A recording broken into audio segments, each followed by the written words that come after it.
人生萬變，起跌無常，風雨同路，與你同行。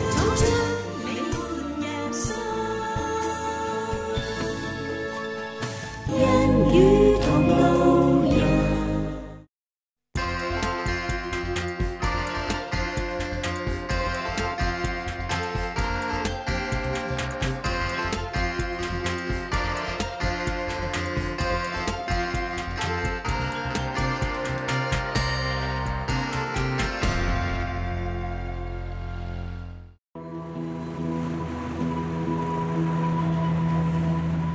第一次探訪呢個國家。 I cried almost every day. I look around and I see people and I look at their eyes. It's like the lights are on but nobody's home. 親眼見到即將被販賣嘅兒童。 I'm seeing this kid and I'm thinking, no, this cannot happen. And that just arrested my spirit. 放棄高薪厚職，搬嚟柬埔寨。 She left her mother in Canada and she come to serve God here. We were setting up a transitional home for female trafficking survivors.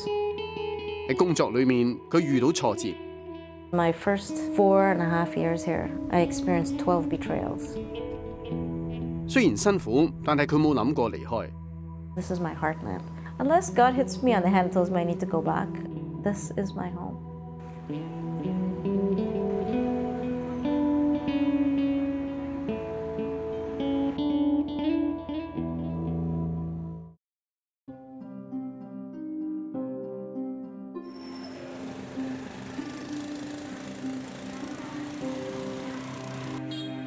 喺柬埔寨嘅首都金邊有一座屠殺博物館，呢度原本係一間高中學校，但係喺1975年，柬埔寨共產黨將佢改為集中營，命名為第21號保安監獄，簡稱 S21。喺昔日用嚟傳播知識嘅課室，改成狹窄嘅牢房同埋審訊室，窗戶被鐵枝封鎖，而建築物周圍亦都佈滿高壓鐵絲網。據統計，喺紅色高棉執政期間，最少有12000人喺呢度飽受折磨。如今能夠被確認嘅幸存者只有12個。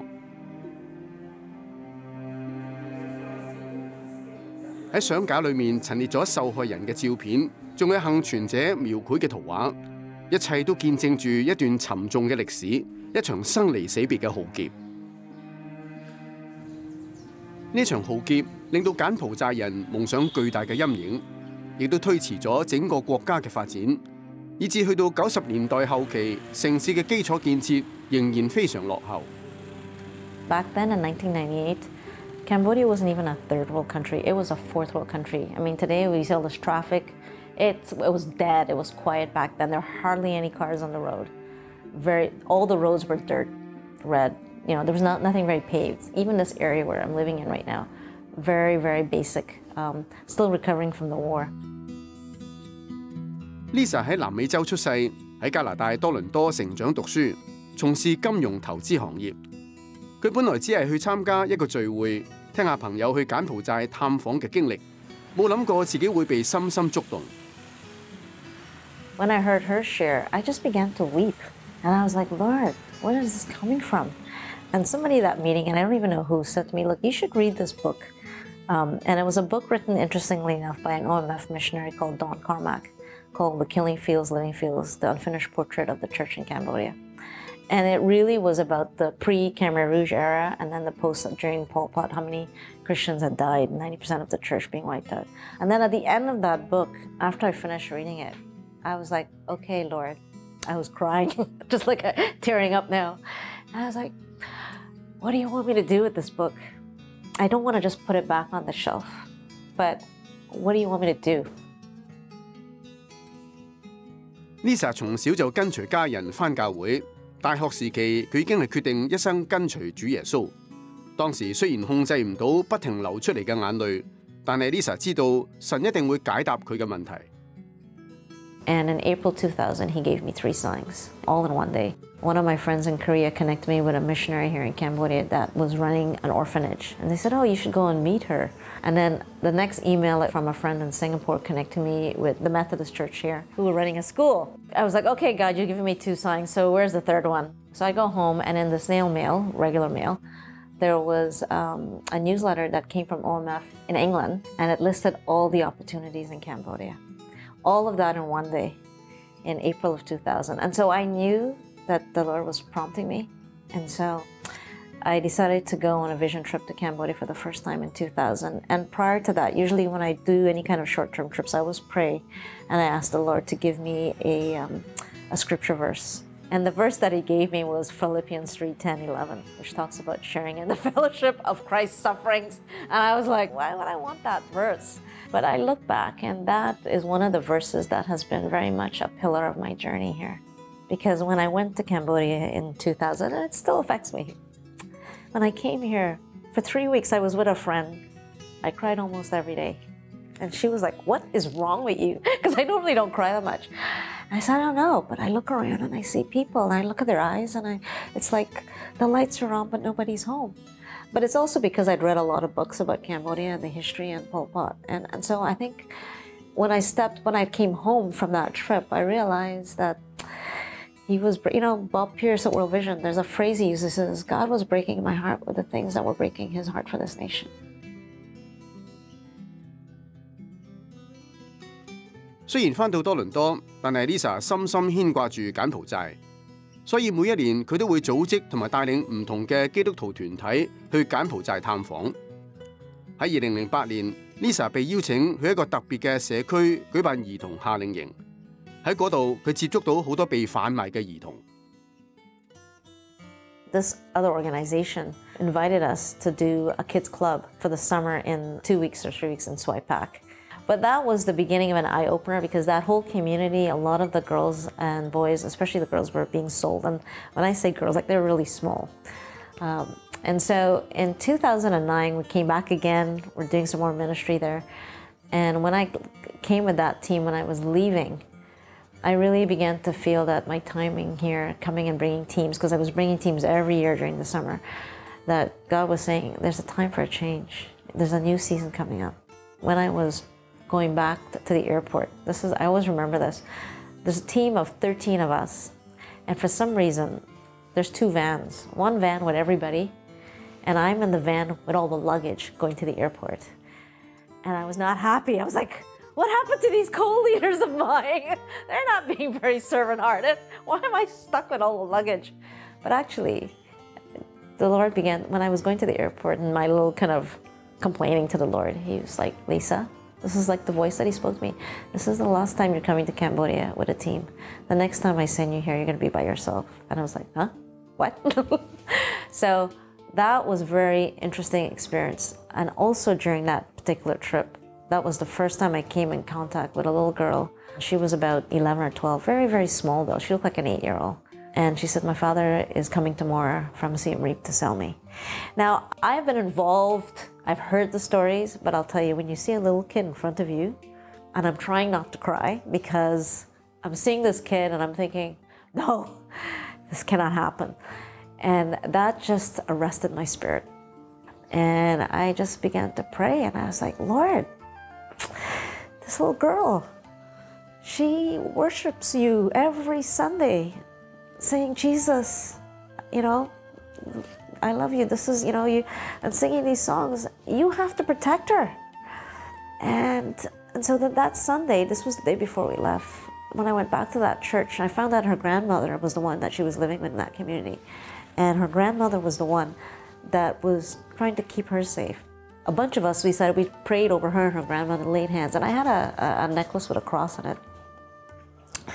So I gave her that necklace, and I said to her, this necklace, this cross is a symbol of Jesus. If anything bad happens to you, I want you to call it his name, and you remember that he's with you. And so I left not knowing what was going to happen to her. And then the day after, the pastor says, Lisa, no, the father didn't come. But that just inspired me, the power of prayer. And so we formed a prayer meeting after that when I went back to Canada called Pray Bowl, Pray Bake. We would pray for everybody in Cambodia, who were people that we knew. But ever since that day, she has never been sold. And every time her father came back to sell her, something else happened. That, to me, was very significant because I remember going back home in 2009 when that happened and walking up Bay Street to my office. And I'm saying to the Lord, actually, God, what am I doing here? I'm in this capitalist environment that helps me generate lots of money, for sure. Investing and helping other people make money. But you're all about investing in lives. And I feel like a mother estranged from my children. Because my children are in Cambodia. My spiritual children in Cambodia. And so that really began to solidify the vision, and I was ready to come. It wasn't like, I'm wrestling, I don't want to go. It was like, okay, here I am. 冇幾耐 ，Lisa 一直義務幫助嘅反人口販賣機構聯絡佢，希望佢可以去柬埔寨開展新嘅項目。佢毫不猶豫就應承咗，但係佢仲有一份責任放唔低。It took me about 6 months to kind of get everything organized because now I have to tell my mom, who is a widow, and I'm the youngest, in an Asian context where my father has passed away. I live with my mom and like a good daughter, you know, you don't leave your family. You know, family is very important. My siblings are all married, they all have their families, but I'm living with my mom. And I prayed like crazy. As Asians, you know, family is very important, right? Obligation is very important. And she's a widow. But I prayed, and you know, praise God. She gave me the blessing. It was not easy, but she gave me the blessing. She goes, I bless you to go. I don't want you to go, but if this is what God is calling you to do. And that was very, you know, those were all part of the journey. Let my worship be a fragrance sweet, my offering of tears poured on your feet. Jesus, I will bow down on my knees with everything I have, my offering, tears poured on your feet.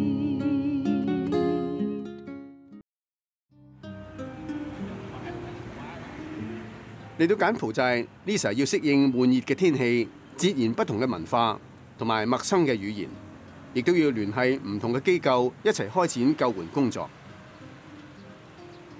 We have a transitional home for young women between the ages of 18 to 35.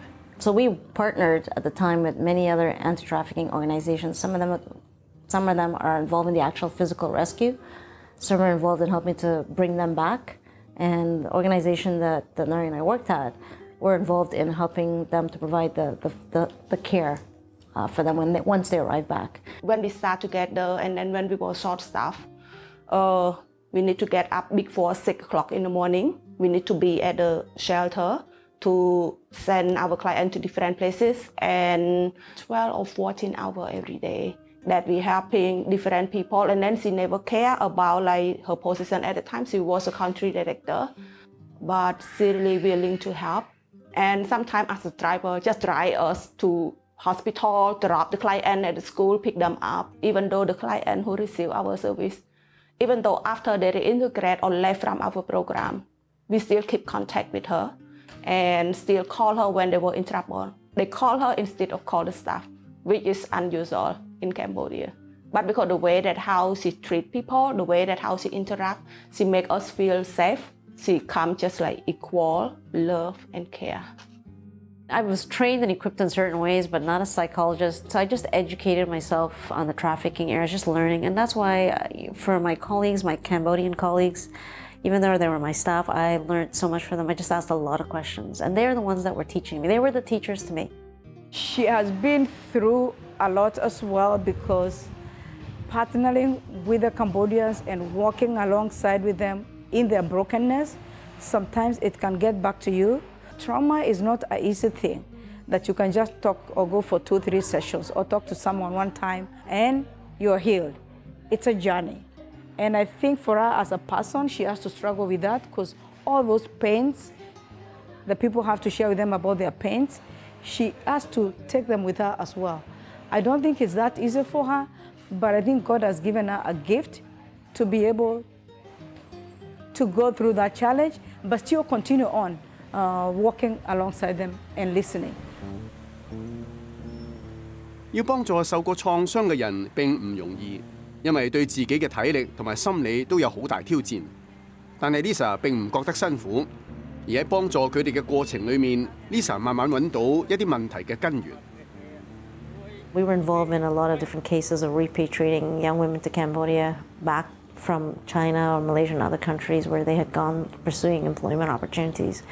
And when I began to look at their experiences, a lot of times when they would come back, there is a need for rehabilitation and care for survivors that have been rescued. What I discovered through this process was that when they would come back, because a lot of them went out overseas in pursuit of jobs to provide for their family, a lot of times they incurred a lot of debt, financial debt. So when they came back, even though organizations are wanting to equip them with skills so that they can find jobs here, they would circumvent those trainings and they would go right back out. Because for them to stay at the home, the transitional home, they get everything, right? But meanwhile, their families in their province are poor.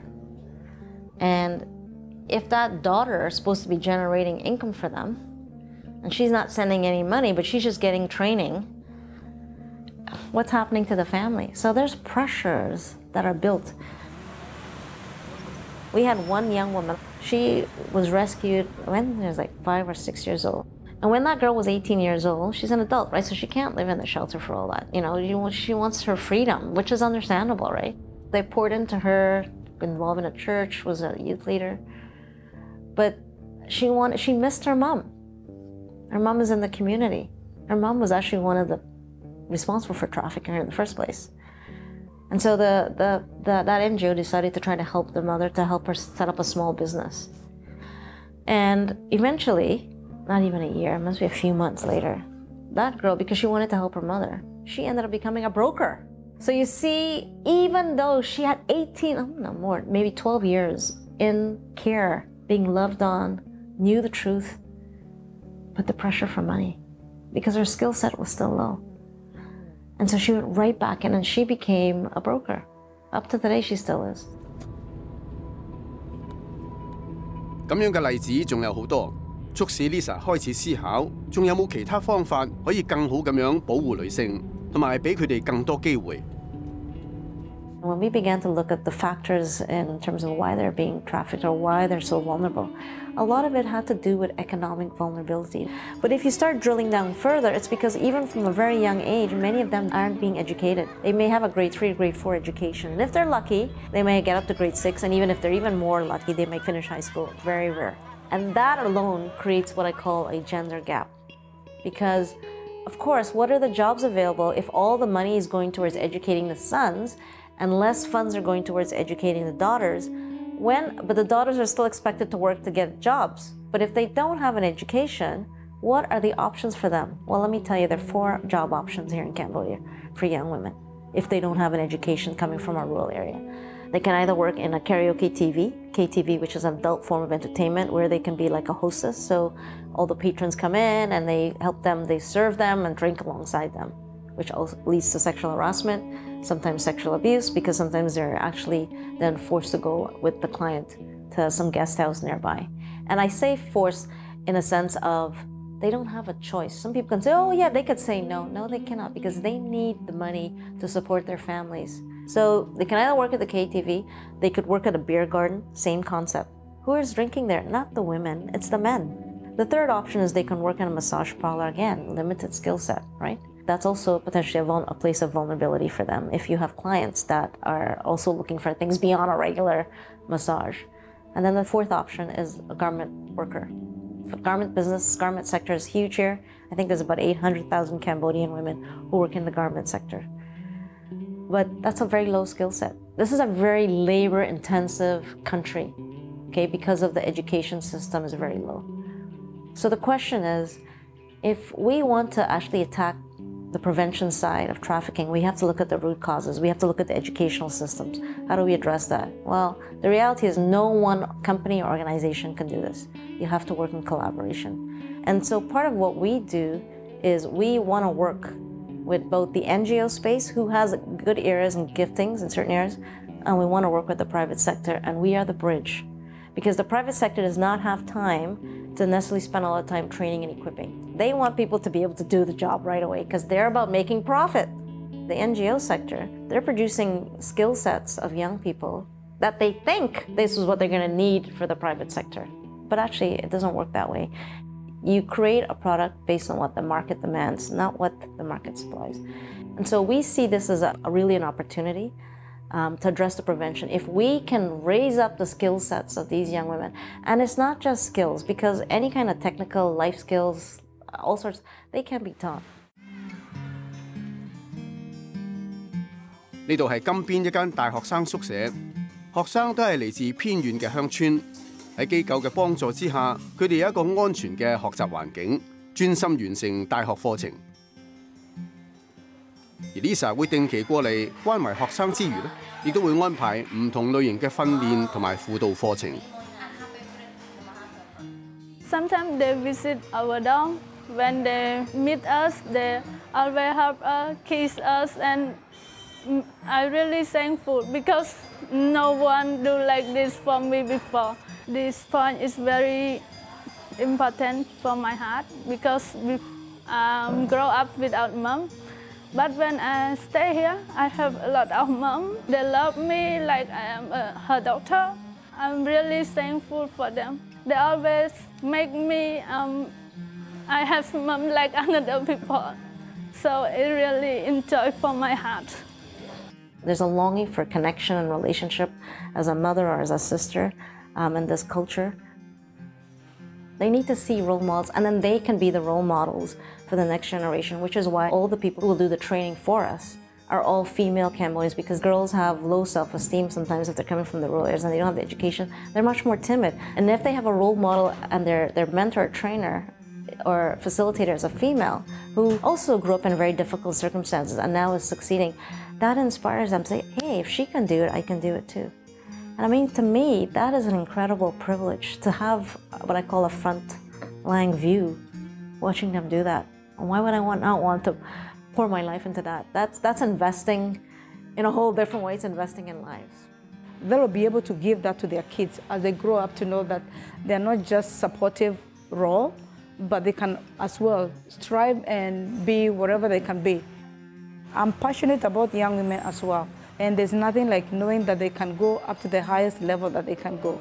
And I think Lisa is able to mentor our girls in that way, as well as just connect them the love of Christ, sharing the love of Christ, and walking with them in their brokenness and help them to heal and to know this is a better future for them. 從加拿大嘅金融投資行業到柬埔寨嘅非牟利機構，從幫助嗰啲被販賣嘅女性重建生活，到訓練鼓勵年輕人突破限制、追求夢想。Lisa 跟隨神嘅帶領，以耶穌基督嘅愛去關懷同埋幫助曾經受傷害嘅人，以生命去影響生命。She did not talk much about God. She did not preach much, but she lived with the word. So the example how Jesus lived. People see her as like the sacrificing, but for her, she said, I don't see it as I sacrifice, but I'm receiving. That it's not a sacrifice. I love what I do. It's not easy here, we're living here at times, because I don't have the language completely. But the opportunity is to invest in this generation of young women and girls and leaders and mentor and coach them and let them be the ones that unleash their potential. That, I think, is modeling hopefully what Jesus did with the 12 disciples. He only needed 12 disciples to change the world.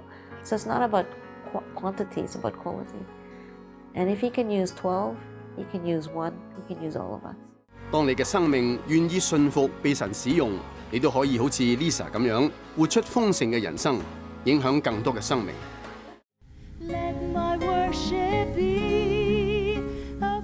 多謝大家收睇《恩語之聲》。